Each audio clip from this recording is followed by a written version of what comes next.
لكل الصحفيات والصحفيين كيحضروا اليوم استجابوا لدعوة الجمعية المغربية لحقوق الضحايا.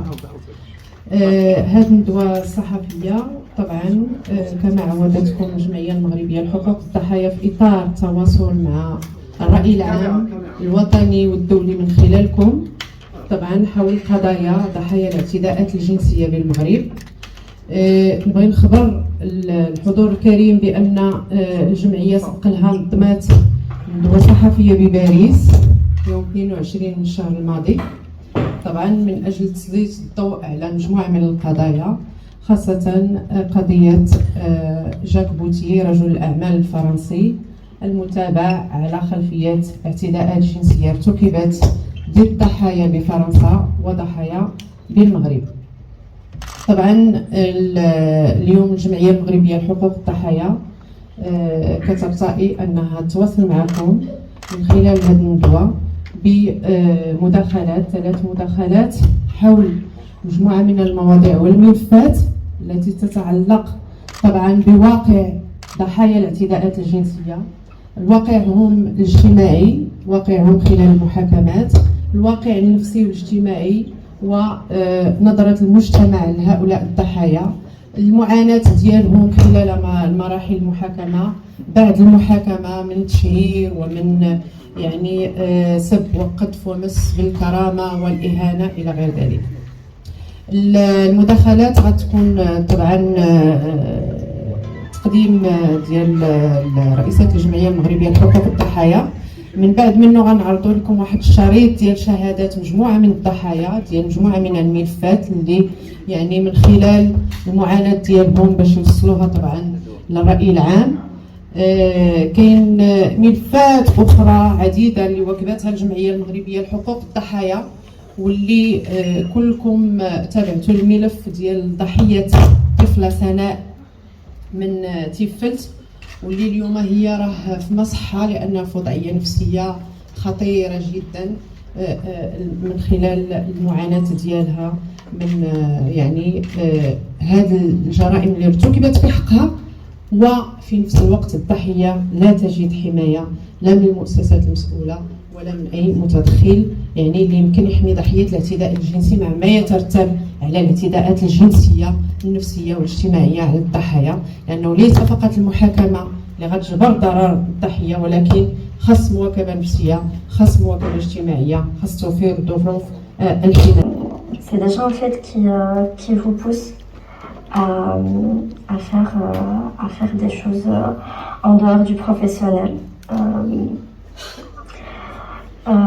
Aujourd'hui, j'arrive même pas à parler de ça parce que ça me fait revenir en arrière et j'ai vécu un calvaire et une torture incroyable, surtout au niveau d'abus sexuels. Je suis victime de viols, d'insultes. J'ai pris un coup dur à ma dignité en tant que femme marocaine, un coup dur à ma personne, à mon estime, à ma confiance en soi. Je suis venue travailler chez cette société pleine de joie, pleine de rêves et d'ambition. Je voulais être indépendante, avoir un salaire et pourquoi pas faire une carrière, chose que j'ai pas réussi de faire. Ces gens-là, ils choisissent bien leurs victimes parce qu'ils savaient très bien qu'une fois j'ai intégré, j'étais dans le besoin total de ce travail. J'avais des problèmes avec ma famille, j'étais pas bien dans ma vie et je voulais faire de l'autre. Et donc automatiquement, ils savent que t'as pas d'autre issue en fait, à part céder. Donc la personne, elle passe de beaucoup d'étapes.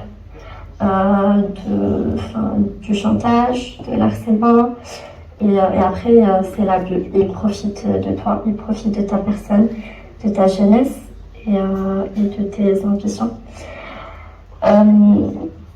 Je suis toujours sous choc parce qu'aujourd'hui j'ai plus de vie. Je suis une personne vide à l'intérieur. J'ai tout perdu. J'ai perdu ma vie.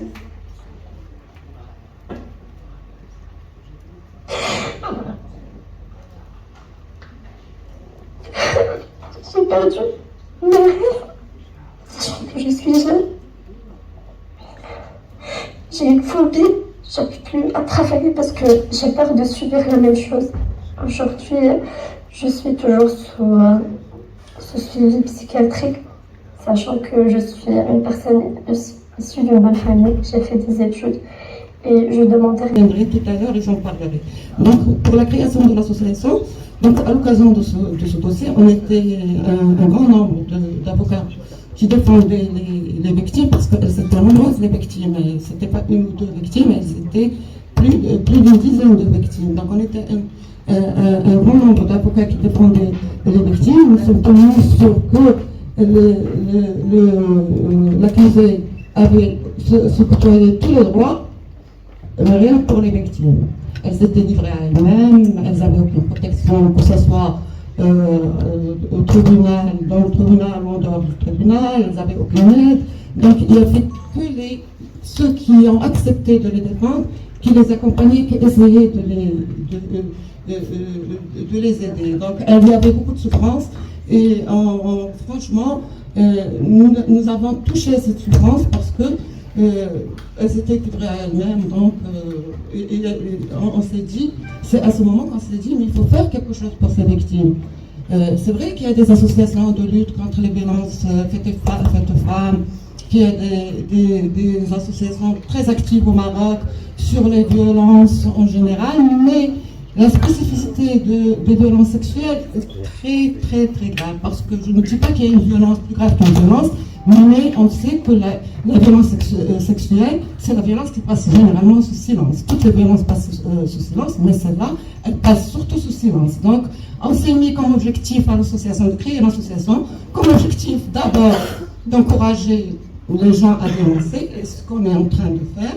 Après, aider, accompagner, c'est pas le seul objectif. Et surtout pour nous, aider à ce qu'il y ait un changement de mentalité, à ce qu'il y ait des changements de loi, à ce que les lois soient améliorées, à ce que toutes ces insuffisances... Formation peut-être, etc. J'ai un peu de recul sur ce qui se passe. Il y a un marché international occupé par les droits de l'homiste, c'est leur droit, mais ce marché international se distingue pour ce qui nous concerne par quoi? Il se distingue par une hostilité quasi systématique à propos du Maroc. Il y a un marché international qui est occupé par des ONG internationales, d'ailleurs dont les financements ne sont pas toujours transparents, on n'a pas le temps d'en parler, mais elles le savent et elles savent que nous savons. Bien. Mais il y a ce qui frappe toujours et qui est récurrent, me semble-t-il, c'est tout le temps, pour ce qui est du royaume, un certain nombre de campagnes menées suivant différentes circonstances et suivant les dossiers.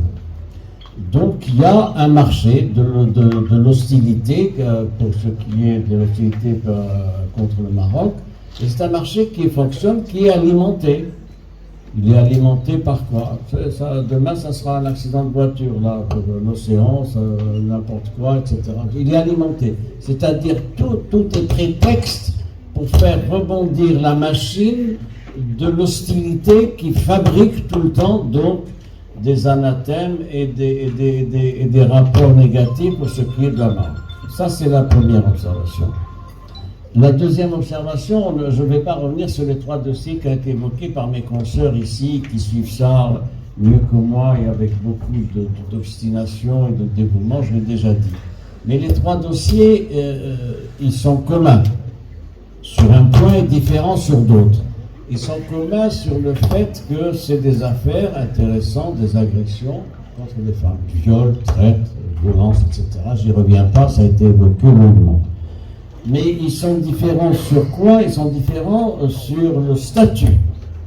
L'un est un Français, les deux autres sont des Marocains. Première distinction. Deuxième distinction, l'un est un Français qui a un statut social particulier, c'est la 500e fortune en France à peu près, elle est évaluée à 180 millions d'euros selon les indications que j'ai pu avoir. Les autres, ils sont présentés comme des journalistes. Je dis bien comme journalistes avec des guillemets.